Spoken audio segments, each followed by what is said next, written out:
The first one here. This one right here is not an actual rap album. It's not hip hop. It is actually a musical, right? It's a musical, poetry, spoken word, and it's by my man Phifth Mania. Yes, sir. All produced by my homegirl Mel Go Hard, man. Shout out Mel Go Hard. Now this one is about 52 minutes. 20 songs, 53 minutes. 53 minutes. What you think, Bells? Okay, well, It's a long ass album. it is. It was a full-length film.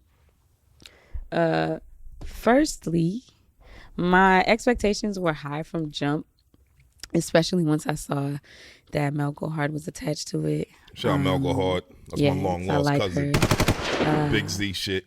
Coming into... She's Haitian. Mel Go Hard. I did not know that. Melissa Sanon.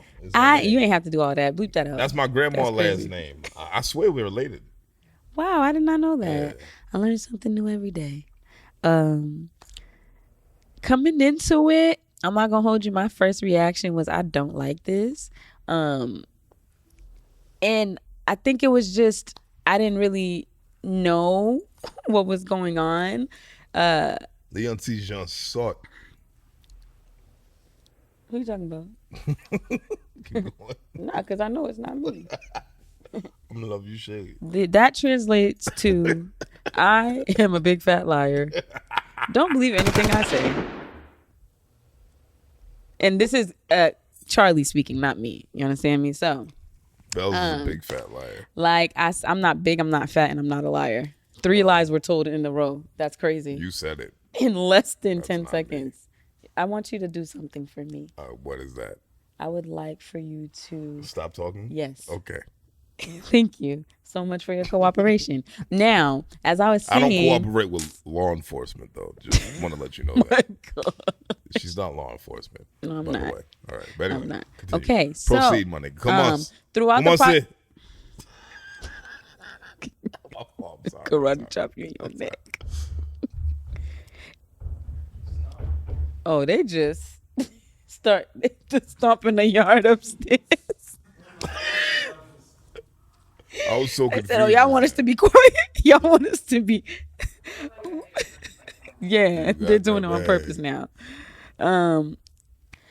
Throughout the project, I felt like the vocabulary and the wordplay just wasn't kind of doing it for me. And I felt like there were some elements of repetition.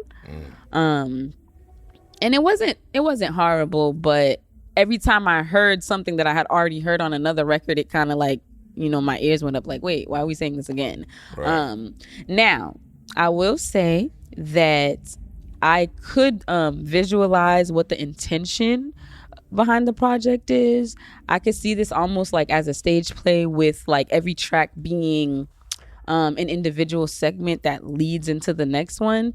And I don't know, I asked you this earlier, but I don't know if anybody has watched the first season of Rhythm and Flow. No. Okay. Anyways, you probably haven't, but others I know have. The artist who actually won that. I only watched the second one just so I can see the nigga from Boston lose. So the artist that won in the first season had a couple of performances where the stage was set and everything like that, and it was amazing. It was wonderful. So I think that's what I was kind of expecting from this, because it says that it's a musical, written by Phifth. Now, that being said... Hey, yo, real talk. Belle's got a whole... Yeah. She has a whole fucking thesis written right here, my nigga. Like, this is crazy. Proceed, my nigga. Like, wow. Go ahead. That being said, musically, I did enjoy it. I think my expectations were just super high from jump, so I had to kind of dial it back. And I don't mean that like any offense at all.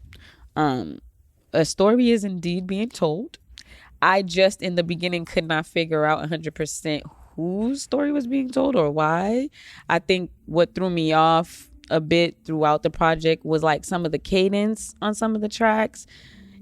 I felt like he was still finding his footing and wasn't really like married to the music or the moments. And I don't know if that makes any sense.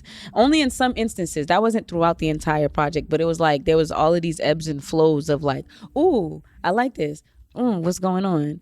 Ooh, I like this. Ooh, what's happening? Wait, like, you know, so and maybe that was intentional. Like after listening to it a couple of times, I was like, maybe that was intentional. I'm not sure what the story is that's being told, but that's kind of how life is. Like, Right. It's almost like a roller coaster. But anyway,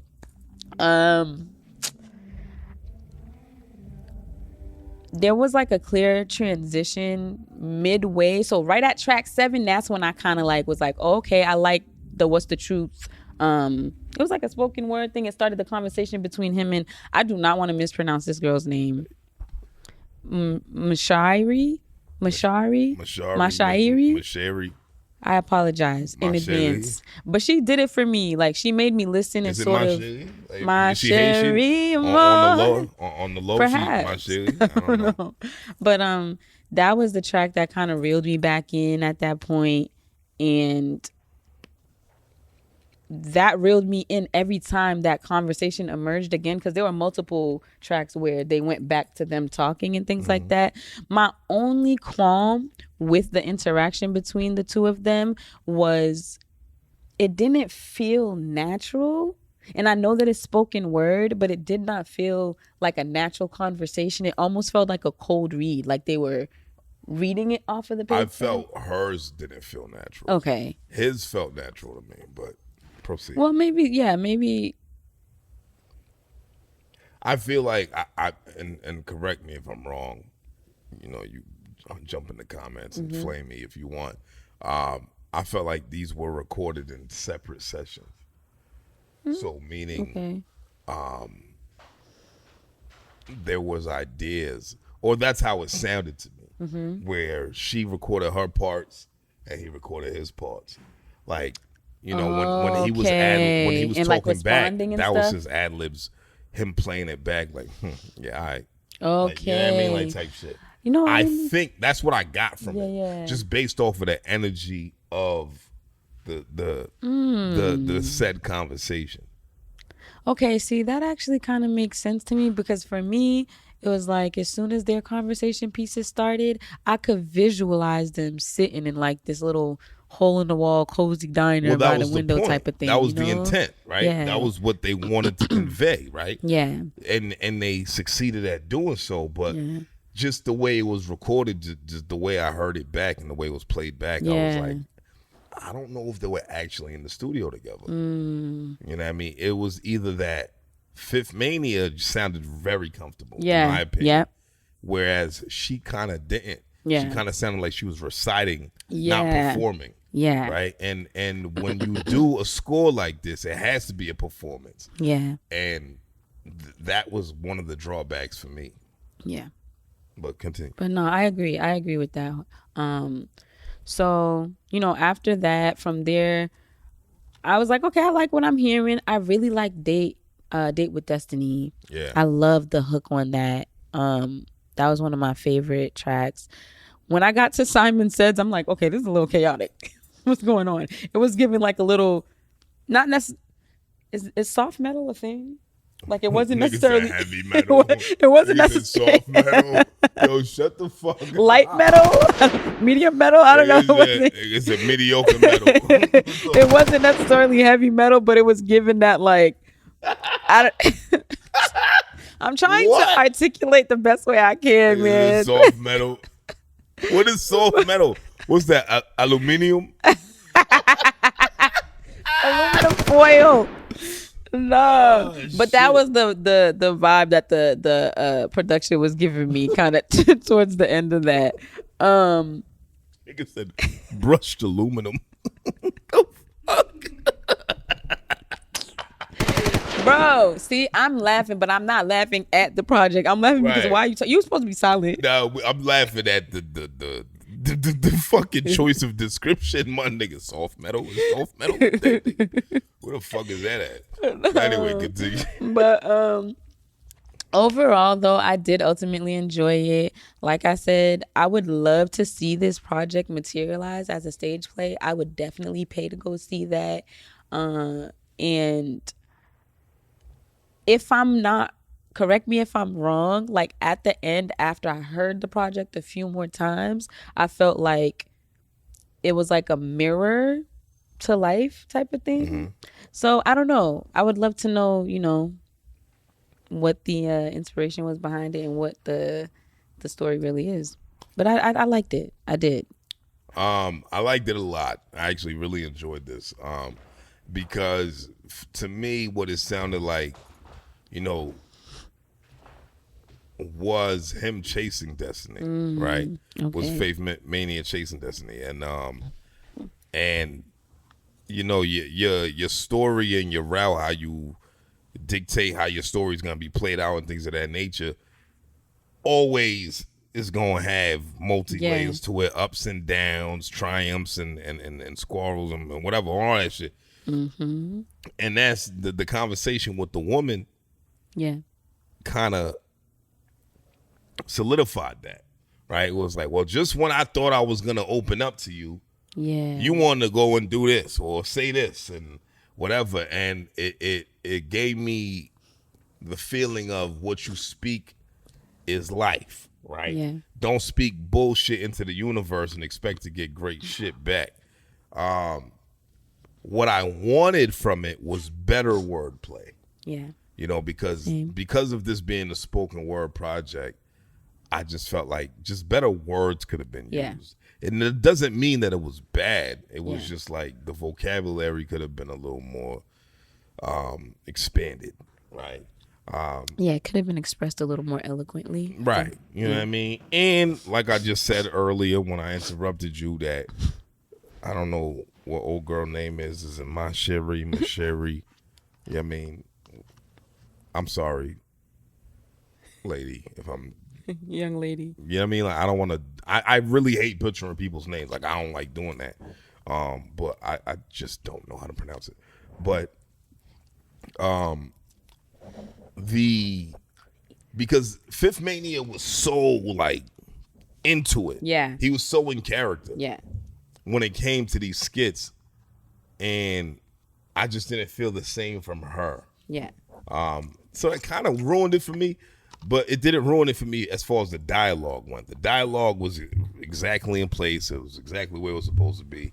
So I did enjoy it. And when you do spoken word and when you do scores like this, and you have to ride a beat on records, that's not an easy thing to do. Yeah. So I commend him, and I commend Mel to God to. I mean, Mel Go Hard. Mel Go Hard. My fault, Mel to God. That's still a good name. I commend Mel Go Hard for the production on this, because I don't know what was constructed first. Was it the beat or was it the concept? Mm-hmm. And if it was the concept and then you wrapped it around with a beat, that's even more incredible. Yeah. I like Phifth Mania and Mel Go Hard. It's not the first time we're rating a project by them. Mm-hmm. I think they meshed really well. Yeah. I think this was a really good project, man. Like, what my only plight, like I said, was the lyricism could have been tighter, and old girl's engagement could have been tighter as well. You know what? And the album title was Black Licorice, right? Mm-hmm. I'm wondering, like, what the significance of that is, too. I still haven't brought that together, neither. Yeah. I would love to talk to Phifth Mania and find out what he meant by this. Yeah. Because I feel like Black Licorice is not something that's new. I feel like I heard that title before. So I can't tell you where he was trying to go with this, but all in all, I liked it, man. Like I've played this multiple times. Like, even after I got a good grasp for the project, I was still playing it. Yeah.